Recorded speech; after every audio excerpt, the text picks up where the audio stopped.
Amigos del Heraldo de Aguascalientes, me encuentro con Alan Capetillo Salas, él es abogado. Bienvenido, Alan, gracias por estar con nosotros. Mi querido Leonardo, yo muy agradecido de la invitación. Un gusto. Estamos en la víspera de las elecciones judiciales, después de tanto que se ha hablado de este tema. Y justamente en estos momentos ya se habla de la conciencia, del análisis, del raciocinio del voto. Y entiendo que finalmente el Frente por la Familia ha hecho un ejercicio, han hecho un análisis de candidaturas, de perfiles. Platícame, por favor, más de este ejercicio. Mira, nos vimos en la necesidad de atender a esta perversidad en la que nos están introduciendo, porque sabemos que la elección no es una buena idea, y eso no lo vamos a negar. Sí, sabemos que probablemente está pensada desde la perversidad para que la gente no pueda razonar entre tantos candidatos a quién elegir, además en cuestiones tan técnicas. Sí, entonces, frente a esta trampa donde por un lado está la apatía de quedarte en tu casa y no hacer nada, y por el otro lado está un ejército de acarreados que vaya y pongan a los incondicionales del poder del régimen de la 4T, que seguramente es el objetivo de esta elección. Sí, frente a esto, pues lo que nosotros pensamos es, bueno, vamos a buscar la forma racional, transparente, inteligente de seleccionar a los mejores candidatos o de ubicarlos al menos. Oye, pero este planteamiento de no votar, ¿es válido? A ver, yo creo que es legítimo, pero me parece muy poco práctico. Sí, porque independientemente de que vayas o no vayas a votar, el próximo lunes, el próximo martes va a haber ministros, magistrados, jueces, y en algunos casos van a quedarse hasta 12 años. Si yo entiendo el sentimiento de muchas personas, la apatía de no querer legitimar esto, pero ahí me parece, y a muchos nos parece, que claudicar en ese sentido no es una buena idea, porque además es probablemente lo que el régimen quiera. O sea, esto lo hicieron pensando en que tuviéramos ese sentimiento, nos quedáramos en nuestras casas y al quedarnos en nuestras casas los dejáramos adueñarse de todo el poder judicial. Nosotros creemos que esa no es una buena idea. Hemos visto en casos como Venezuela o incluso aquí en México cuando se sacó la famosa consulta del aeropuerto que la gente no vayas a votar. Bueno, de todos modos se hace la pantomima si tú quieres y los resultados de todos modos se usan para justificar una decisión y muchas veces para consolidar un régimen autoritario. Si no vamos a votar el próximo domingo, lo único que el único resultado va a ser el 100% de probabilidades de que jueces incompetentes, corruptos, alineados con el gobierno federal, sí, van a ser los que van a tomar todas esas posiciones o con otros intereses, sí. Y nosotros creemos que, al menos en Aguascalientes, en nuestro metro cuadrado, sí hay cosas que vale la pena defender, sí. Por ejemplo, hay jueces que ya son jueces, magistrados que ya son magistrados. Si no hubiera habido reforma, ellos seguirían siendo magistrados. Si están bien evaluados y son buenos jueces, ¿por qué no ir a defenderlos? ¿Sí? ¿Por qué no tratar de sostenerlos en el cargo para que siga habiendo una justicia mínimamente independiente? No te garantizo que vamos a resolver el problema que tenemos en todo el país, ¿sí? Pero al menos lo de Aguascalientes sí podríamos rescatarlo. Y además probablemente es una responsabilidad moral, porque los jueces que se van a elegir el próximo domingo son personas que van a definir la vida, la libertad, el patrimonio de muchas personas durante mucho tiempo. Entonces, si nos dejamos atrapar en la trampa, porque la trampa es la apatía, la trampa es llevarnos a la apatía de esto es demasiado complejo, no sé qué hacer con ello y por lo tanto dejo que los acarreados decidan todo. En esta disyuntiva, ¿cómo se le da soporte pues al ejercicio? A ver, al ejercicio, bueno, lo que hicimos fue, bueno, de entrada hay una línea nacional, el Frente en todo el país está proponiendo unos candidatos a la Suprema Corte, a la Sala Superior, al Tribunal de Disciplina, y eso pues es una dinámica nacional que estamos buscando ubicar a los perfiles de oposición y apoyarlos en todo el país para ver qué podemos alcanzar. A lo mejor, si logramos sacar un ministro, ya creemos que ya valió la pena el ejercicio, ¿no? Entonces, eso es en todo el país. A nivel Aguascalientes, ¿qué fue lo que hicimos? Bueno, por una parte, a muchos candidatos a magistrados y a jueces federales los entrevistamos. Les hicimos un cuestionario estandarizado. Con ese cuestionario estandarizado vimos cuáles eran sus tendencias ideológicas en términos jurídicos. Jurídicos, no. Cuestionártelo porque estamos hablando de que finalmente el Frente representa una posición muy definida. Muy definida. En este ejercicio. Pero te voy a decir que no. De hecho, incluso hay alguna feminista que está siendo postulada y que la vamos a apoyar. Si me preguntas si tenemos un sesgo en ese sentido, no. Porque no estamos buscando activistas, estamos buscando jueces. ¿Me explico? ¿Y qué fue lo que valoramos con este ejercicio? Su capacidad para razonar, las preguntas versaban sobre cuál es su concepto de derecho, cómo se relaciona con la justicia, cuándo se ha enfrentado al poder o cuándo no se ha enfrentado al poder. Deme algunos ejemplos. ¿Podría usted criticar una sentencia de la Suprema Corte? Ese tipo de preguntas sobre su ideología jurídica a lo mejor debe ser más puntual. O sea, ¿cómo piensan el derecho? ¿Qué capacidad de razonamiento tienen? Que realmente es lo central para evaluar un juez. Un juez tiene que saber pensar fundamentalmente. Es algo muy complicado y regularmente, por eso no elegimos a jueces, porque regularmente es algo tan complicado de evaluar. Y considera trayectoria. Y en el caso federal, nos basamos en las respuestas a las entrevistas. ¿Sí? Teníamos entrevistas de prácticamente 30 y tantos candidatos, los que aceptaron que los entrevistáramos. Sí, y con base en eso, sacamos las entrevistas, las pasamos a la inteligencia artificial y evalúanos la coherencia, la racionalidad de sus respuestas. Todo esto además lo va a poder ver la gente porque además los enlaces al análisis de la inteligencia artificial de Gemini de Google van a poder entrar y ver el análisis que hace de cada candidato. Todo esto es completamente transparente. Sí, y ya con base en esos resultados, vámonos. Si no necesariamente piensan como nosotros en algunos temas, no pasa nada. Ahorita lo importante es rescatar perfiles mínimamente competentes para impartir justicia. Eso es lo que estamos privilegiando en este momento. Después tendremos que discutir, seguramente con la representación legislativa, los diputados, ya nuestras particulares formas de pensar. En el caso de las candidaturas locales. Y en el caso de las candidaturas locales es otro contexto y además es otra dinámica. Bueno, son muchos más candidatos y además ahí no hubo tiempo para entrevistarlos. Hubiera sido humanamente imposible, complicado. Ahí lo que hicimos, vámonos por los currículums que están publicados en la página del Instituto Estatal Electoral, sus fichas curriculares, y con sus fichas curriculares, puesto por puesto, le pides a la inteligencia artificial que te determine quién es el que tiene mejor trayectoria para determinadas posiciones. Hubo casos donde sí hubo que ponderar cosas, ¿sí? Por ejemplo, en materia penal eran muchísimos candidatos, sí, eran 30 y tantos candidatos, 35 si no mal recuerdo. Y pues ahí lo que hicimos fue preguntarle a despachos especialistas en materia penal su opinión también. Bueno, sacamos nuestro análisis y luego le preguntamos, oiga, ¿qué opinan ustedes de esto, no? Y ahí nos dieron algunas opiniones críticas que las tomamos en cuenta y lo estamos declarando y en el documento viene referenciado. Sí, donde teníamos elementos mínimamente objetivos para diferenciar algo concreto, los pusimos. Casos de jueces donde tenemos documentado que ha habido algún indebido actuar, algún caso que incluso yo hice público en semanas pasadas de algún juez que dejó en la cárcel a una persona indebidamente. Pero pues esa persona, pues sí, documentamos por qué no le estamos incluyendo y lo estamos señalando en el documento. Es por esto. Sí, que además hay que decir que a nivel local, dado que por lo que hicieron los poderes locales, tenemos muy poco margen para elegir. Sí. O sea, hay casos donde son 3 candidatos para 2 puestos. Sí. Hoy elegidos por los 3 poderes. Elegidos por los 3 poderes, pero bueno. Ese es otro tema, pero ahorita hay que escoger de lo que hay. Sí, y de lo que hay que rescatar lo que se pueda. Y a lo mejor, pues, lo menos peor. Hay casos que sí valen la pena, que son gente muy competente. No quiero ser tan peyorativo en general. Pero pues es un tema complejo. ¿Sí? Entonces, frente a esa complejidad, pues, lo que hicimos fue decantar todo este ejercicio que intente ser racional en un documento. No te digo que es perfecto, pero intenta hacerlo más transparente, intenta dar razones de por qué se opta por un perfil o por otro. Está el claro compromiso de que no haya un sesgo ideológico. Te digo, pues vaya, hasta feministas tenemos en la lista, ¿no? Porque no es el tema. Sí, pero el tema es jueces mínimamente independientes que no se la deban toda una estructura de partido, ¿sí? Y que el día de mañana puedan decirle al poder, ya sea del PRI, del PAN, del PRD, de Morena, a mí no me puso tu estructura de acarreados, a mí me puso la gente que me votó. Y en el futuro seguramente tendremos que buscar cambiar este sistema porque es un desastre. Si se mantiene, naturalmente habrá mejoras, la gente aprenderá a elegir porque es algo nuevo también. Esa es una súper discusión. Yo creo que este sistema no tiene sentido de fondo, pero es el sistema que hoy está vigente, que nos va a imponer jueces el próximo domingo y frente al que hay que reaccionar. Sí, a bote pronto, como podamos, tratando de darle racionalidad.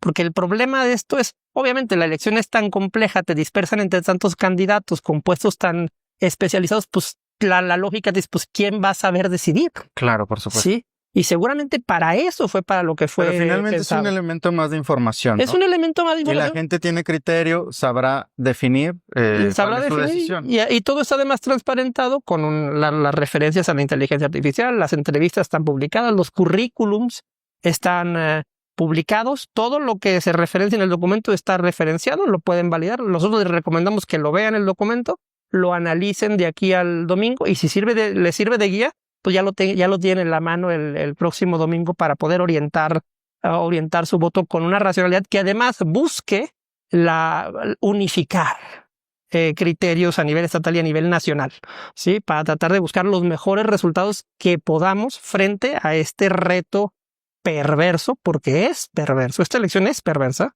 pero tenemos que afrontarlo porque si no nos vamos a comer 12 años de jueces corruptos, incompetentes, afines al régimen, al poder, y eso pues para nuestras libertades es una amenaza muy seria.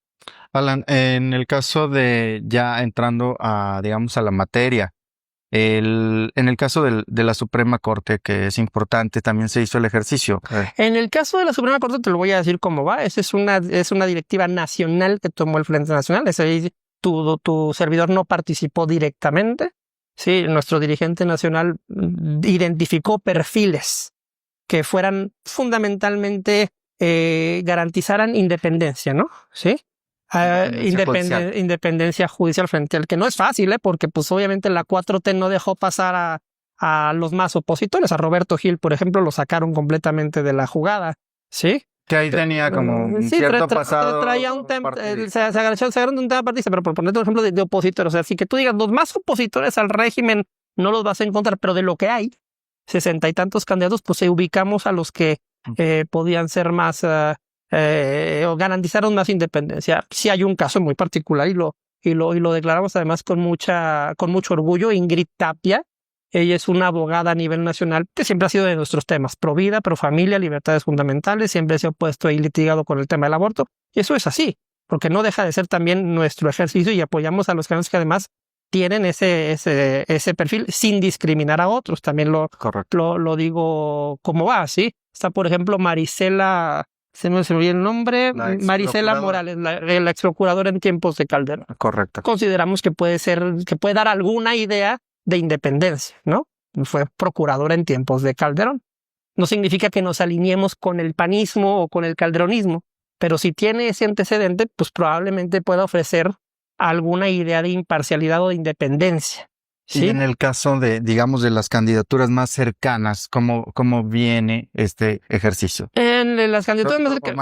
Magistrados de circuito. Magistrados de circuito, ahí es completamente el resultado de la entrevista judicial, de la entrevista que les hicimos. Sí, las entrevistas, las preguntas que les hicimos, las respuestas que nos dieron, y lo metimos a la inteligencia artificial y dinos quién razona mejor, quién articula mejor sus respuestas, cuáles conceptos jurídicos están mejor manejados. Les preguntamos dilemas sobre, por ejemplo, la presunción de inocencia y la perspectiva de género. Hay un dilema. De manera genérica, en magistraturas de circuito, ¿qué aparecen más? ¿Abogados en funciones? No, de hecho, prácticamente salvo un caso o dos, son personas del propio Poder Judicial. Sí, por ejemplo, el magistrado David Pérez Chávez, magistrado en funciones. Sí, el magistrado tutocayo Leonardo González, también magistrado en funciones. El juez Aristóteles González, él va de juez local a juez federal, a magistrado de circuito, ¿sí? Beatriz Eugenia Álvarez Rodríguez, magistrada, ¿sí? Ella tiene hasta un libro publicado en temas de género. Ya te imaginarás que en temas ideológicos tenemos nuestras diferencias, pero es una mujer inteligente, es una jurista capaz. Yo le he dicho muchas veces que no estoy de acuerdo con su parte ideológica, pero jurídicamente es una mujer solvente y hay que proteger o buscar apoyar esos perfiles. ¿Me explico? Hay otras que han sido secretarias ahí en el juzgado de distrito, que son, por ejemplo, si no mal recuerdo, es el paso previo a convertirse en magistrado. O que han tenido cargos en Poder Judicial. Prácticamente de los que van a magistrados de circuito, si no mal recuerdo aquí, cuando menos 9 de los 10, si no mal recuerdo, forman parte del Poder Judicial. ¿Sí? Jenny Ruiz, que es abogada litigante, si no mal recuerdo, fue parte del Poder Judicial y ahorita trabaja como abogada litigante. Creo que es el caso que tenemos ahí para magistrados de circuito. Ya revisando los casos de los juzgados de distrito. En casos de juzgados de distrito, bueno, ahí hay varios. Bueno, uno, traemos a Luis Raúl Gutiérrez Calderón. Él es secretario de acuerdos en un colegiado, un tipo muy competente, muy inteligente, más filosóficamente muy bien formado. Sus respuestas fueron muy buenas. Tenemos a Javier Soto Reyes, que ahí no vamos a negar tampoco que es de casa, o sea, es una persona que ha estado muy vinculada con el Frente por la Familia y empata mucho con esa ideología. Digamos. Sí, claro. Y no tiene nada de malo, porque es un hombre que razona muy bien el derecho y además así tiene experiencia legislativa en el Congreso, administrativa como secretario del ayuntamiento, y además en la entrevista que le hicimos sus respuestas fueron buenas y están documentadas por el análisis de inteligencia artificial, ¿no? Tienes a Irma Muñoz Esparza, que es otra candidata que lleva 20 y tantos años, si no mal recuerdo, en Poder Judicial Federal. Ella es también maestra, si no mal recuerdo, en una secundaria. En una secundaria. Nos parece una persona muy de esa cultura del esfuerzo que luego no es recompensar, que no es el tema realmente lo que buscamos recompensar, pero también tiene esa parte bonita de que además de que es una persona que se prestó y dio respuestas razonables, además tiene el tema de que aglutina una cultura del esfuerzo, ¿no?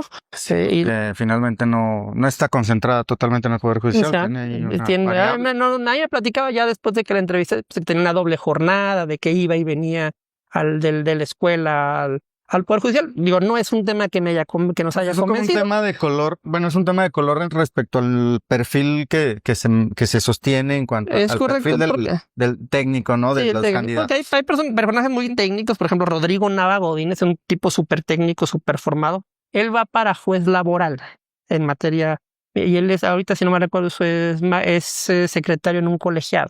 También un tipo muy formado, muy serio, con un gran perfil. Ahí tuvimos un problema, porque Fabiola Moreno es otra gran abogada que también está poniendo para el mismo puesto. Y cuando las analicé y luego le pedí a ella que me resolviera me dijo, están empatados. Sí, y no me los desempataba. Y entonces, pues, ¿qué hacemos ahí? Pues bueno, se puede apoyar a los dos porque la boleta marca hombre y mujer. Pues vámonos a apoyar a los dos y que la democracia resuelva cuál de los dos puede llegar a quedar. Pero los dos son perfiles súper competentes. Y para materia laboral son personas que tienen conocimiento, ¿no? En la materia local es ahí donde hay un mayor volumen de decisiones. Sí. ¿Qué pasa en la materia local? Sí y no, porque también luego está muy acotado. Sí. Pocas candidaturas. Supremo Tribunal de Justicia, 11 puestos, 14 candidatos. Hay que sacar nada más a unos. A unos. Ahí sí digo, y no voy a negar un tema incluso hasta personal, porque yo incluso lo he denunciado públicamente a título personal, pero está documentado, que la candidatura de Salvador Hernández Gallegos es inconstitucional porque acaba de ser magistrado del Tribunal Electoral hace 6 meses. Y se resolverá porque hay un proceso. Pues ese es el tema. Yo esperaría que se resolviera, pero además el Tribunal Electoral local no le quiso entrar al tema hace unos meses, pero bueno, ese tema está ahí marcado. A mí también me pareció muy imprudente de otros candidatos a magistrados que cuando se litigó se quisieran meter también a litigar en contra de eso y de excluir a otros que intentamos participar. A mí me parece que no es una actitud sana de candidatos que quieren restringirle a la ciudadanía el derecho a tener opciones. A elegir. A tener opciones, sí. Por una elección así de acotada, pues bueno, me parece que esa actitud es improcedente. Tribunal de Disciplina Judicial. El Tribunal de Disciplina es También hay pocas candidaturas. A ver, son 6 para 5 puestos. ¿Sí? Es un tema que es muy criticable, pero bueno, algo hay que hacer. Ahí nos fuimos completamente con lo que nos dio la inteligencia artificial, sí, y lo estamos plasmando aquí. Ahí está el enlace, sí. Pero en ese caso, ¿a quién deja afuera? Deja afuera, si no me recuerdo, a Janet. A Janet Romo. Pero ella es magistrada. Ella es magistrada en funciones, la evalúa muy bien por currículum de magistrada en funciones. El tema es que se le pidió que funciones de disciplina, o sea, administrativas, de control administrativo. Que hay que decir que el Tribunal de Disciplina Judicial evalúa el actuar de los jueces. De hecho, aquí está, y la gente se puede meter a lo que se le preguntó a la inteligencia artificial. Dice, quiero que realices una ponderación racional entre su currículum académico, su experiencia profesional y su visión sobre la función jurisdiccional y establezcas quiénes son objetivamente los mejores perfiles para desempeñar la función de vigilancia propia de un tribunal de disciplina. Ordénalos en un ranking. Esto fue lo que le pedimos a la inteligencia artificial. Metimos los currículums y este fue el resultado que nos dio. Tan. Perfecto. Sí, ese es el tema y así nos fuimos. Sí.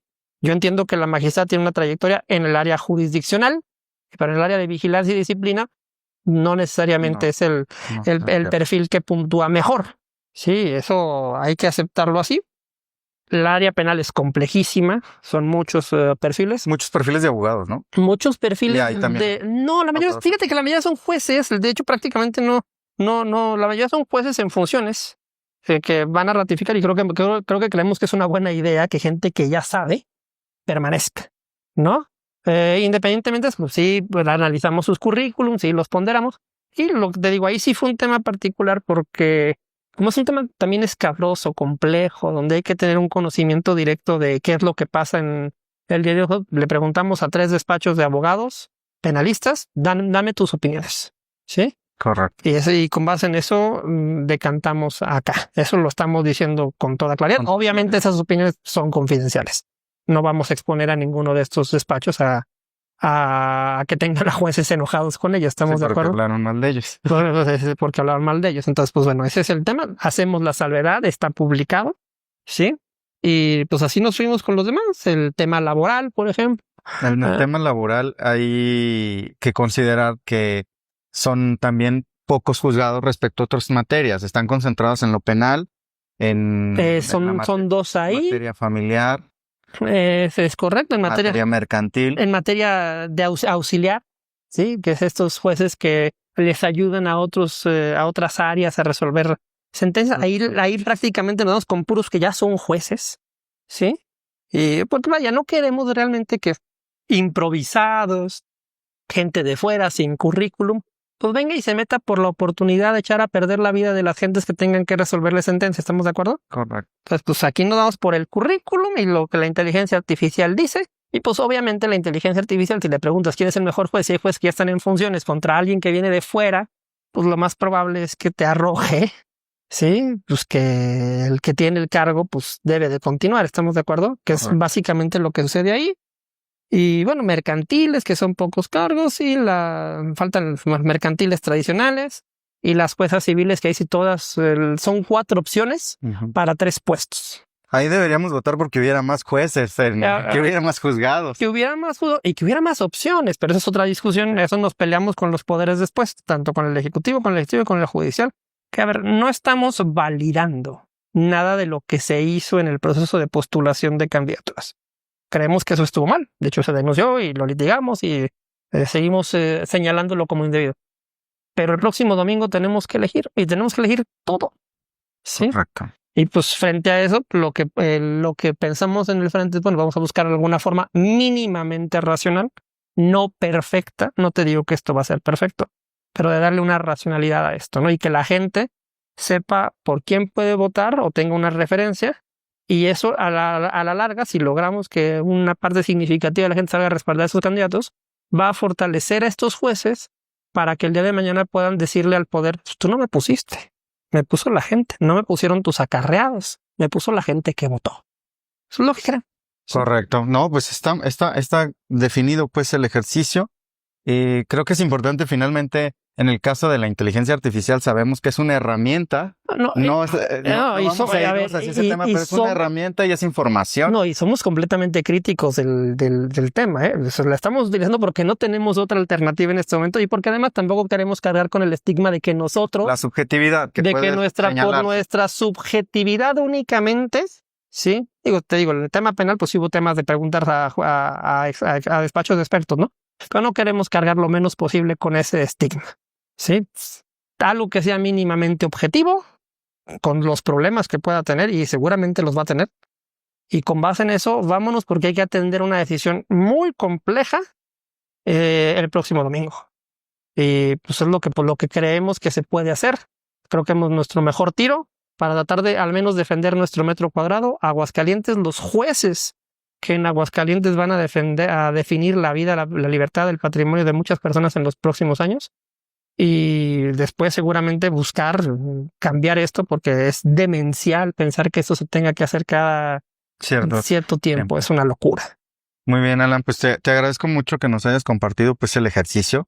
Está a criterio de la ciudadanía, a criterio de la gente. Hay que decir que también hay muchos ejercicios más. Se están haciendo grupos de WhatsApp, los vecinos hasta se ponen a platicar, quienes tienen el tiempo para platicarlo, para analizarlo. El voto siempre va a ser libre y secreto. No se está coaccionando nada. Esto es una referencia. ¿Se toma o no se toma? Es una llamada a misa, ¿sí? Pero creemos que es importante intentar tener un instrumento que con alguna racionalidad pueda orientar esto, ¿no? Muy bien, Alan. Muchísimas gracias por acompañarnos. Pues es reiterarles la invitación a que acudan el próximo domingo 1 de junio a votar libremente, que se informen, que practiquen, por supuesto, porque también será complejo, es otro tema. Y pues estamos en nuestras redes sociales informando puntualmente de todo este proceso. Les agradecemos mucho que sigan en Zoom Judicial del Heraldo de Aguascalientes. Muchas gracias, Alan. No, muchas gracias a ti, Leonardo. Te agradezco mucho la invitación.